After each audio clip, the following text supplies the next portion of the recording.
राधे राधे भक्तों, आज मैं बहुत समय के पश्चात अपने चैनल पर आपका स्वागत करता हूं। कुछ व्यक्तिगत कारणों के कारण मैं बहुत समय से आपसे जुड़ नहीं पाया हूं। आज मैं आपके लिए कुछ नया लेकर आया हूं। भक्तों, गीता एक महान ग्रंथ है और भगवान श्री कृष्ण के श्रीमुख से अमृत ज्ञान की ये गंगा बनकर प्रवाहित हुई है। भगवान श्री कृष्ण ने अर्जुन को माध्यम बनाकर समस्त प्राणियों को यह ज्ञान प्रदान किया है, परंतु कुछ बुद्धिजीवियों ने अपनी सुविधा के अनुसार इसकी व्याख्या की है। भक्तों, आज इस वीडियो में हम गीता के 2 श्लोकों का वर्णन करेंगे और उनको समझने का प्रयास करेंगे। भक्तों, हमारे जीवन का मुख्य उद्देश्य ही है भागवत की प्राप्ति। संसार में केवल मनुष्य ही एक ऐसी योनि है जो कर्म योनि है, बाकी सभी भोग योनि हैं, अर्थात कर्मों के फल को भोगने के लिए फिर जीव उन योनियों को प्राप्त करता है। मनुष्य जीवन पाकर हम प्रभु को पा सकते हैं। निरंतर ईश्वर का ध्यान मन में रखकर ही हम भगवत की प्राप्ति कर सकते हैं। तो आइए हम आज श्री भगवान कृष्ण की कही हुई भगवद गीता के 8वें अध्याय के 2 श्लोकों का, श्लोक 5 और श्लोक 6 का वर्णन करते हैं और इसे समझने का प्रयास करते हैं। भक्तों, पहले हम 8वें अध्याय के 5वें श्लोक को पढ़ते हैं।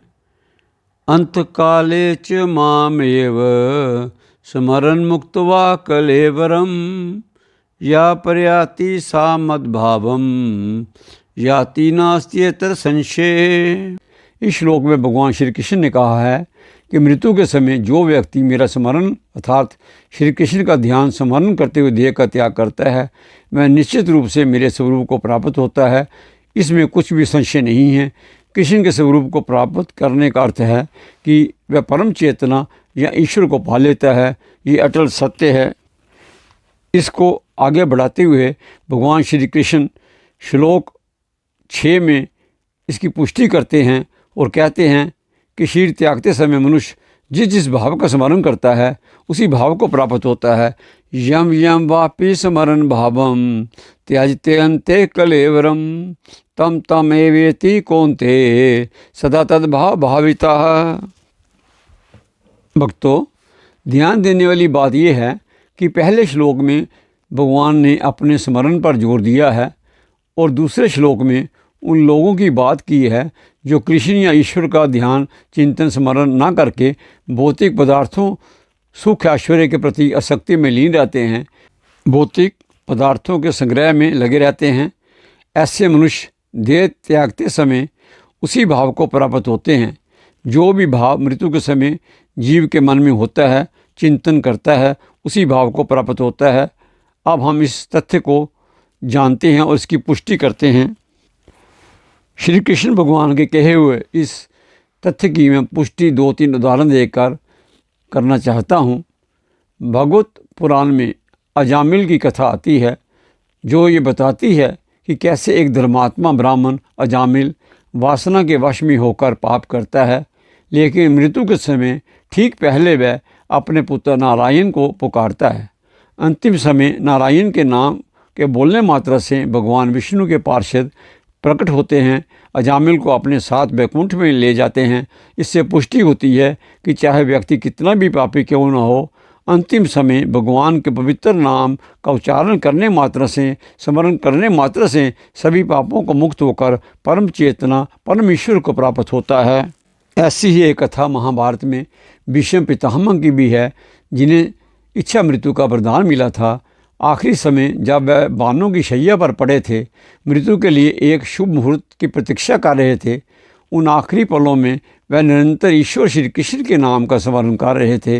भगवान श्री कृष्ण उनके सामने खड़े हो गए और उन आखिरी पलों में श्री कृष्ण के चिंतन से वो प्रभु में ही समा गए, परम चेतना में लीन हो गए।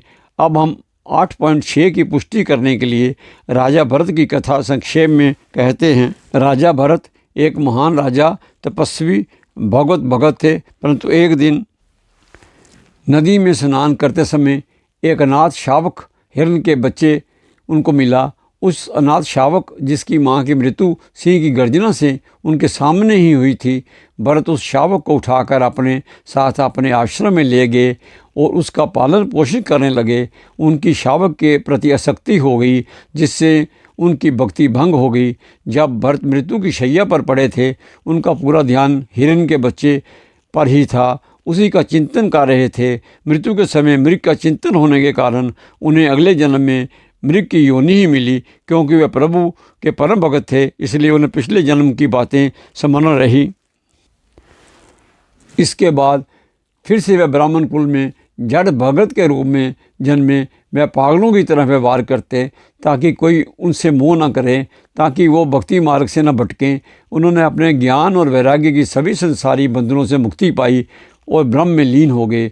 भागवत पुराण में बताया है कि राजा रहुगुण को उपदेश देने के बाद परम पद को प्राप्त हुए। ये दोनों श्लोक जो हैं उनकी पुष्टि ये दोनों उदाहरण करते हैं। ऐसे हमारे धर्म ग्रंथों में बहुत सारे उदाहरण आपको मिल जाएंगे। एक और आपको वृत्तांत सुनाता हूँ। जैसे राजा दिलीप, जिन्होंने देवताओं और असुरों के युद्ध में देवताओं का पक्ष लिया, देवताओं की सहायता की। इस युद्ध में देवता विजयी हुए और उन्होंने राजा दिलीप को वरदान देना चाहा, परंतु राजा दिलीप ने केवल प्रभु की भक्ति चाही और निरंतर शेष जीवन प्रभु की सेवा में लगाया और परम चेतना में लीन हो गए। अब प्रश्न ये है कि अंतिम समय प्रभु का उच्चारण कैसे करें, अंतिम समय हम प्रभु का स्मरण कैसे करें, हमारे मन में अंतिम समय प्रभु की छवि कैसे आए।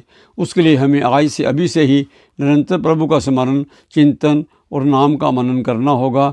अगर हम हर श्वास के साथ उठते बैठते भगवान के नाम का स्मरण करेंगे, भगवान का चिंतन करेंगे, तो निश्चय ही अंतिम समय में भी हमारे जीवा पर भगवान का नाम ही आएगा।